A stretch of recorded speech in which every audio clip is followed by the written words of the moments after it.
امریکی کانگریس میں پاکستانی ہاکس کی سربراہ شیلا جیکسن چل بسیں، ٹیکساس سے رکن کانگریس کینسر میں مبتلا تھیں۔ شیلا جیکسن پاکستان میں زلزلے اور سیلاب کے دوران مدد میں پیش رہیں۔ امریکی صدر جو بائیڈن پر دوبارہ صدارتی انتخاب نہ لڑنے کے لیے دباؤ میں اضافہ۔ ایوان نمائندگان کے مزید 5 اور ایک سینیٹر نے بائیڈن سے الیکشن سے باہر رہنے کا مطالبہ کر دیا۔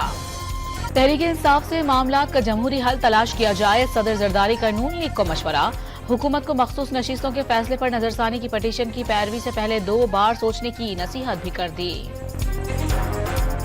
الیکشن کمیشن کا متنازع مخصوص نشستیں تحریک انصاف کو دینے کے عدالتی فیصلے پر عمل درآمد کا اعلان۔ قانونی ٹیم کو عمل درآمد میں رکاوٹ کی نشاندہی کر کے رہنمائی لینے کی ہدایت۔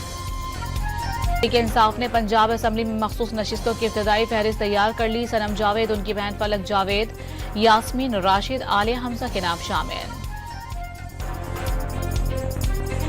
ایس آئی ایف سی کی سہولت کاری رنگ لے آئی۔ پاکستان اور آذربائیجان کے درمیان $2 ارب کی باہمی تجارت پر اتفاق۔ مفاہمت کی 15 یادداشتوں پر دستخط ہو گئے۔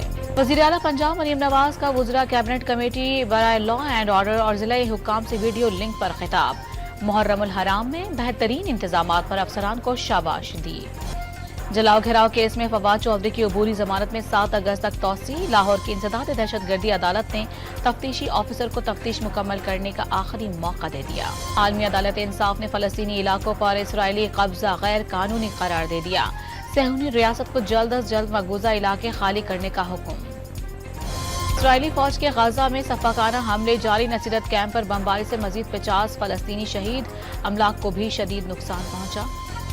اور بلوچستان کے ضلع یوب میں 1.5 سالہ بچہ پولیو کا شکار ہو گیا، ملک میں رواں سال پولیو کیسز کی تعداد 9 ہو گئی۔